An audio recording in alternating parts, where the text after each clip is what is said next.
Nous allons maintenant passer à une partie du ministère du Christ qui, pour moi, est remplie d'une doctrine et de réalités merveilleuses.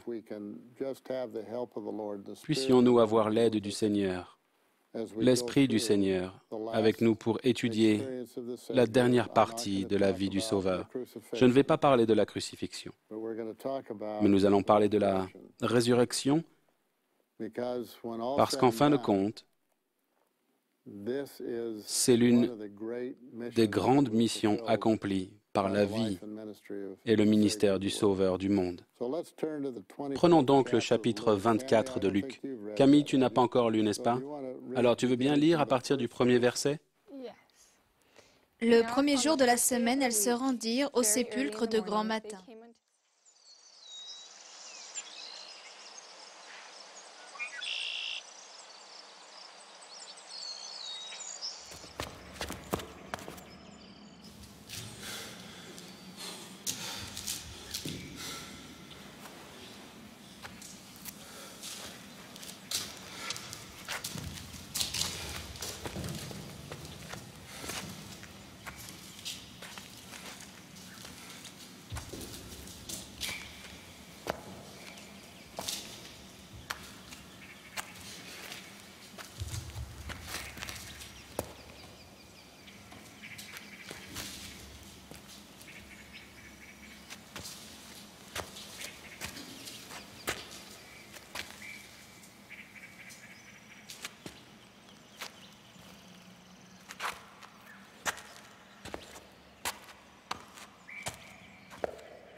We must return to the city to tell the others. Come with us.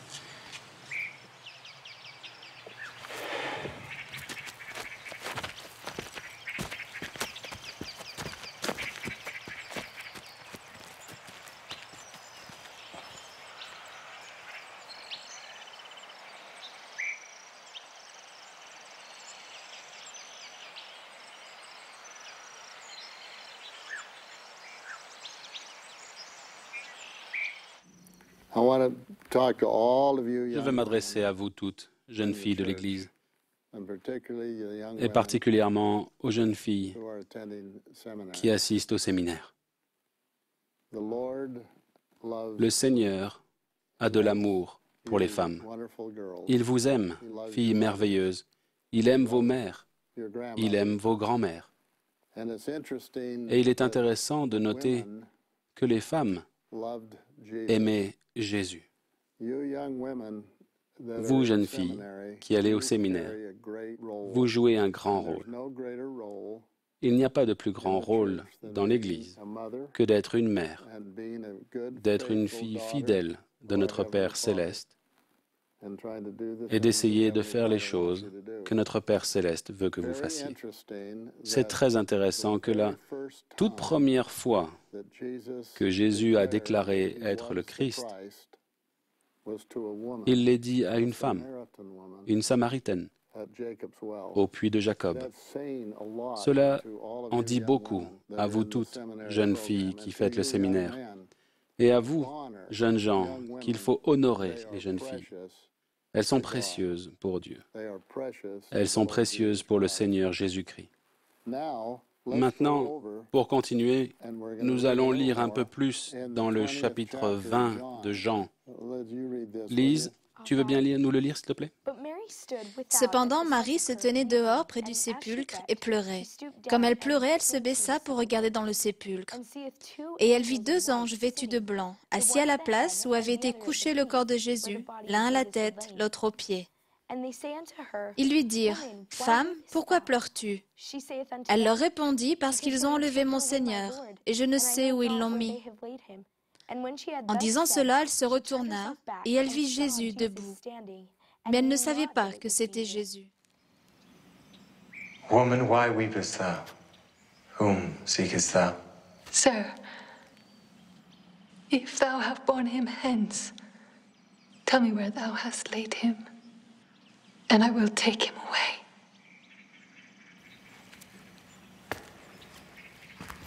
Mary, Rabboni, touch me not, for I am not yet ascended to my Father. But go to my brethren, and say unto them, I ascend unto my Father, and your Father, and to my God, and your God.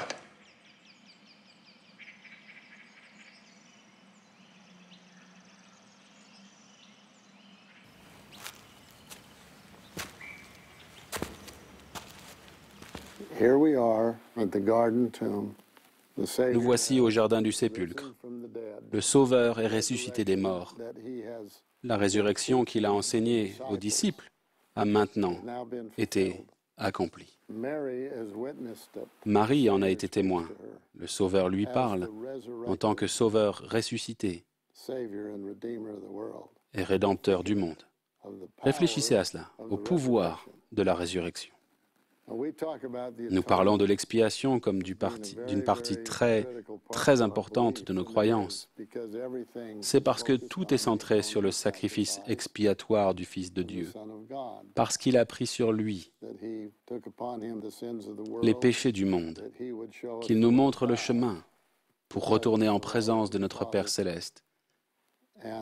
Et la résurrection fait partie de ce chemin pour y retourner. Il nous a fait le plus grand don que quelqu'un puisse nous faire, la possibilité d'y retourner. Je sais qu'on ne doit pas considérer cela comme allant de soi, parce que c'est en fait l'une des choses les plus sacrées. Ça me fait penser à la miséricorde du Seigneur. Chaque personne ressuscitera, quels que soient les péchés qu'elle a commis ou les épreuves qu'elle a subies. Tout le monde ressuscitera. Il a rompu les chaînes de la mort et quand on y pense, c'est vraiment incroyable que le Seigneur nous donne la possibilité de devenir comme lui grâce à la résurrection.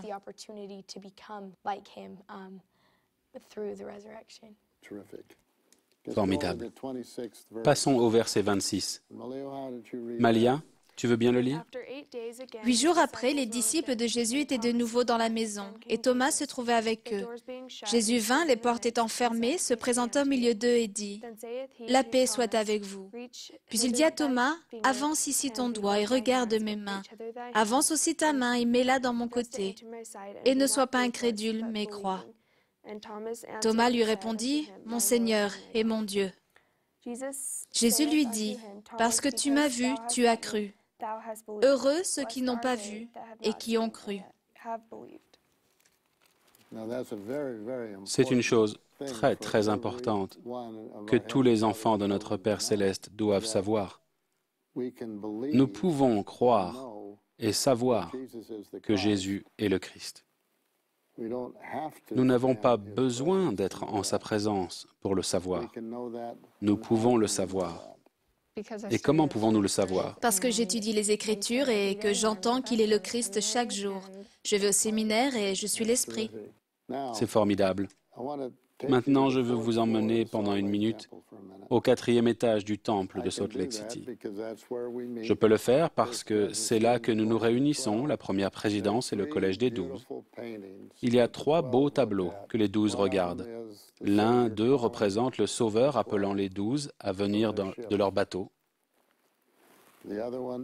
L'autre représente la crucifixion, mais celui qui est au centre représente le Sauveur au tombeau avec Marie. Vous tous qui étudiez la vie du Christ, laissez-le prendre vie, laissez-le faire partie de votre vie. Nous ne célébrons pas le Christ mort, nous célébrons le Fils de Dieu vivant. Nous ne célébrons pas sa crucifixion, nous célébrons sa résurrection. Et vous allez étudier sa vie cette année au séminaire. Vous allez étudier ses enseignements. Vous allez étudier l'évangile de Jésus-Christ dans le Nouveau Testament. Je veux vous rendre à tous témoignage. Tout d'abord, merci de la vie juste que vous menez. Vous êtes pour moi une source d'inspiration ce matin.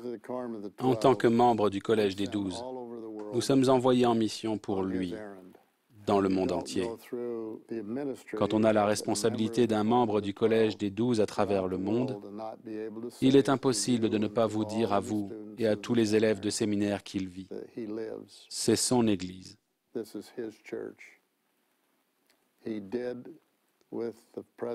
En présence du Père, il est effectivement apparu à Joseph Smith. La plénitude de l'Évangile de Jésus-Christ a été rétablie. Je demande à notre Père céleste de veiller sur vous et de vous bénir tous, où que vous soyez dans le monde, afin que l'étude du Nouveau Testament renforce votre témoignage, augmente votre amour pour votre Père céleste et augmente votre amour les uns pour les autres, pour que la paix du Seigneur soit avec vous, maintenant et à jamais dans votre vie. Je demande que cette bénédiction soit sur chacun de vous et vous rend témoignage qu'il vit. Et j'en suis tellement reconnaissant. Au nom de Jésus-Christ. Amen. Amen.